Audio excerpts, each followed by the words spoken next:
Good morning, welcome back to our channel. আশা করবো তোমরা প্রত্যেকে ভালো আছো, আমরাও ভালো আছি। প্রত্যেক দিনের মতো আজকেও একটু মেঘলা মেঘলাটে ওয়েদার, ঠিকঠাক রোদ উঠবে বলে আমার আজকেও মনে হচ্ছে না।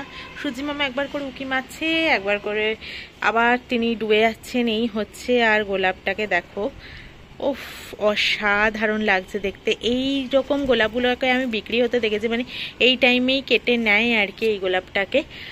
আর এনারই একটা বড় ভার্সন এখানে গাছে রয়ে গেছে। কালার কিভাবে এটা চেঞ্জ হয়ে যায় না, আমি সেটাই শুধু দেখি। এই গোলাপের কালারেই যদি পুরোটা বড় হতো হেভি লাগতো কিন্তু দেখতে।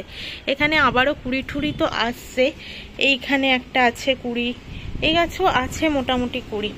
আর যেটা আশা করিনি, এইটুকু গাছটা, কুমড়ো গাছ দেখতেই পাচ্ছ, অর্ধেক পাতা হলুদ।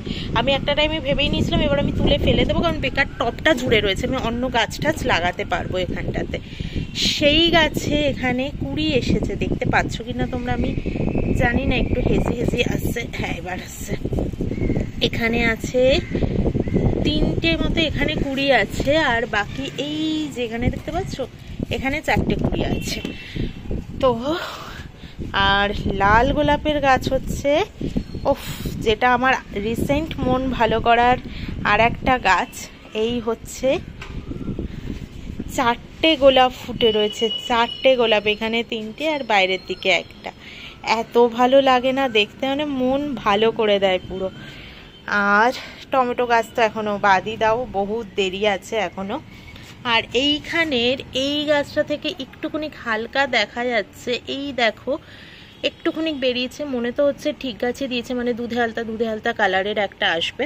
ওদের কথায় ওটা অরেঞ্জ, কিন্তু দুধে আলতা কালার হয় ওটা।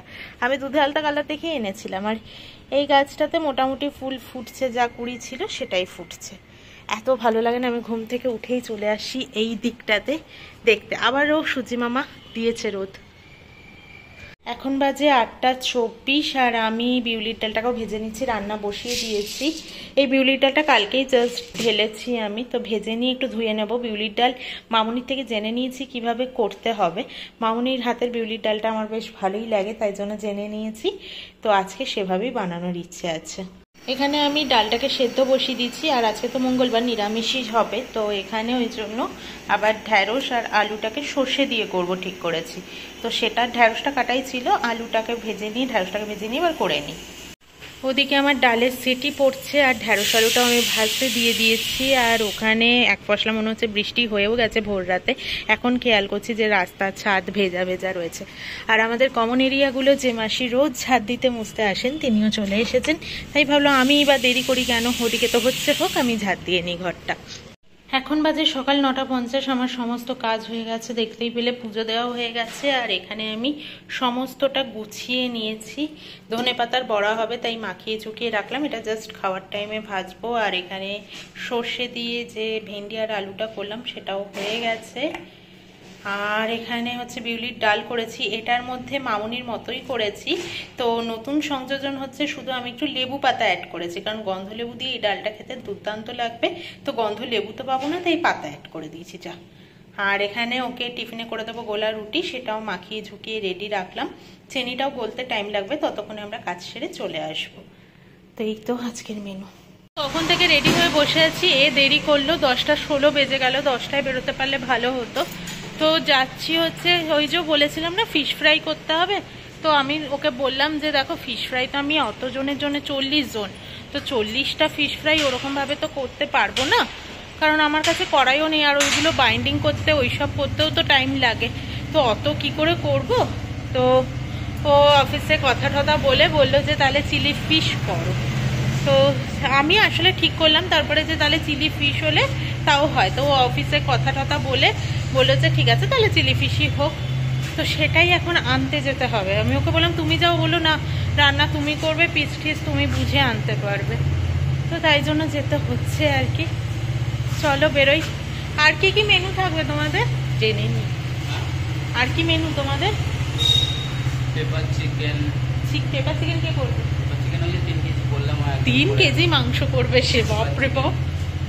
তারপরে কাবাব আছে, বিরিয়ানি আছে, রুটি আছে, আইসক্রিম আছে। কালকে আমাকে অর্ডার দিয়ে খাইয়ে যেও, হ্যাঁ, বাড়িতে। কাস্টার্ড আছে। বাপরে, বিয়ে বাড়ির মেনু চলছে এর।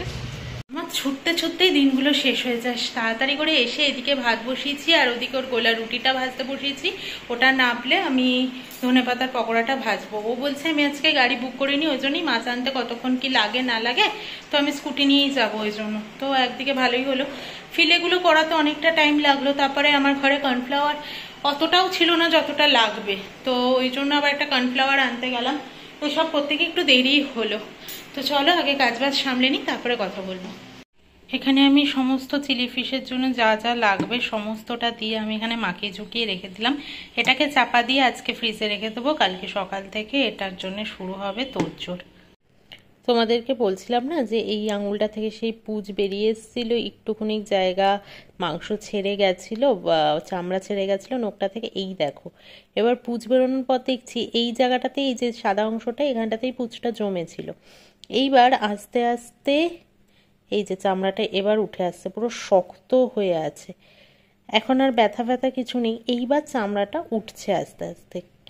এইটাই যদি এখন মানে জামা কাপড় পরতে গেলে বেঁধে যাচ্ছে না, তখন টান লাগছে আস্তে আস্তে। দেখি কি করি। সবে বাজে এখন 5:18, আর কি লেভেলের মেঘটা করলো, করে বৃষ্টিটাও শুরু হলো। বৃষ্টিটা হয়তো তোমরা দেখতে পাবে না, বাট রাস্তাটা দেখো ভেজা, তো ঝিরি ঝিরি ঝিরি ঝিরি হয়ে ভালোই পড়ছে। সন্ধে আমার দেওয়া কমপ্লিট হয়ে গেছে, কিন্তু বাইরে বৃষ্টি হচ্ছে এখনো। ছাতা নিয়েই যেতে হবে মনে হচ্ছে দুধ আনতে। এখনো বৃষ্টি কন্টিনিউ হয়েই যাচ্ছে। এই জায়গাটা দেখলে হয়তো তোমরা বুঝতে পারবে, দাঁড়াও।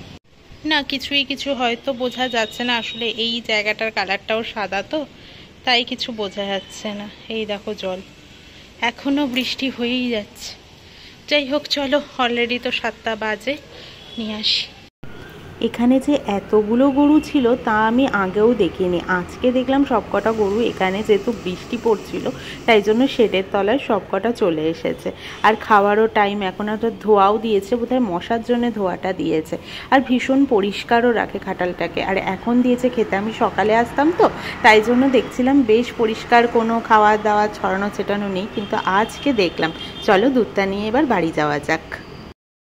এখন বাজে রাত্রি 9:36, আর আমি চুলটা যে আছড়ে তোমাদের কাছে আসবো সে এনার্জিটুকুও পাচ্ছি না। আজকে প্রচণ্ড বেশি টায়ার্ড লাগছে আমার, তো কেন লাগছে জানি না। কাজও হচ্ছে প্রচুর, কালকেও করেছি, আজকেও চলছে সারাদিন, তো সেসব তো চলছেই। আর কি বলবো, ওসব আর বলে লাভ নেই, করতে তো আমাকেই হবে। কাকেই বা বলবো, কাকেই বা আমাকে সাহায্য করবে, তো ওই জন্য আর কিছু করেনি। আর প্রমিত অফিসেই যে গেছে, ও অফিসে না গেলে শনি রোববার তাও একটু হেল্প করে দিতে পারতো, তো আর কিছু তো করার নেই। চলো। আর এরকম পটল্যাক আমি শুনলাম, তুলিকা আন্টিও বললো আমাকে যে তুলিকা আন্টির মেয়েও অফিসে নিয়ে যায়, তুলিকা আন্টির আরও চাপ সকাল 7টার মধ্যে করে দিতে লাগে। আমি বুঝি মর্নিং শিফট যাদের থাকে, মর্নিং মানে সকাল 7টা 8টার কথা বলছি, তো মর্নিং শিফট যাদের থাকে প্রচণ্ড চাপ থাকে, আমি করেছি তো আমি জানি। তো চলো তোমাদেরকে দেখাই কি কি গোছালাম।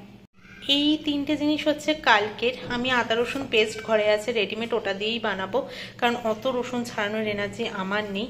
এখানে পেঁয়াজটাও কিউব করে কেটে নিয়েছি, ক্যাপসিকামও কেটে রাখলাম, আর লঙ্কাও কুচি করে রেখেছি। আর আজকে রাতে করব হচ্ছে ফুলকপি পনির দিয়ে একটা গ্রেভি মতো করব। এখানে আমি বেটেও রেখেছি, এটার মধ্যে আছে পোস্ত, চারমগজ, টমেটো আর আদা, এই হচ্ছে এটার মধ্যে দেওয়া আছে। আর এখানে ফুলকপি ছোট ছোট করেছি কি, আর পনিরও ছোট ছোট করে কেটে নিয়েছি। তো চলো এবার করে নিই। আমি আদৌ জানি না এই ফ্রাইং প্যানটার মধ্যে কেমনভাবে ভাজা হবে। আমি বসিয়ে দিলাম, কারণ এটাতে ধনেপাতার পকোড়া ভেজেছিলাম, তেলটা ছিল, তো ওই তেলের সাথে একটুখানি ঘি অ্যাড করে নিয়ে আমি ফুলকপিটা ভাজতে বসিয়েছি। এটা ভাজা হলে দেন পনিরটা অ্যাড করব। এখানে আমি ফুলকপি আর পনিরটাকে ভালো করে ভেজে নিচ্ছি, আর ফ্রাইং প্যানটা থেকে কড়াইতে দিয়ে দিয়েছি। বুঝতেই পারছো ফুলকপি অবধি ঠিক ছিল, পনির দেওয়ার পরে অত ভালো করে ভাজা যাচ্ছিল না। আর এই মশলাটার সাথে আমি দইটাও অ্যাড করে নিয়েছি, ভালো করে এটাকে মিশিয়ে নিয়ে তারপরে ওই সবজিটাতে অ্যাড করব। কষানোটা ভালোভাবেই হয়ে গেছে, সাইড দিয়ে তেলও ছেড়ে গেছে। এবার আমি সামান্য জল দিয়ে ফুটিয়ে নেব, আর নামানোর আগে গরম মশলা আর কাসুরি মেথি পাতা দিয়ে নামিয়ে নেব। রান্নাটা আমার হয়ে গেছে, নামানোর আগে আমি কাসুরি মেথি পাতা দিয়ে দিয়েছি। আর যখন জলটাতে আমি ফুটতে দিয়েছি তখন কাঁচা লঙ্কাগুলোকে হালকা চিড়ে, মানে পুরোটা চিড়ে দিইনি, হালকা হালকা চিড়ে তার মধ্যে ছেড়ে দিয়েছিলাম। খেতে ভীষণই ভালো হয়েছে। নুনটা স্লাইট একটু মনে হচ্ছে বেশি হয়েছে, ওই জন্য চামচ দিয়ে দিচ্ছি না, প্যাকেট থেকে ঢেলে ঢেলে দিচ্ছি, তো ওই জন্য একটু বেশি হয়ে গেছে। সামান্য, পরোটার সাথে খেলে আশা করি বোঝা যাবে না, কিন্তু নুনটা প্রমি একটু কম খায়। এখানে আমার আটা মাখাও হয়ে গেছে, পরোটা করবো আজকে।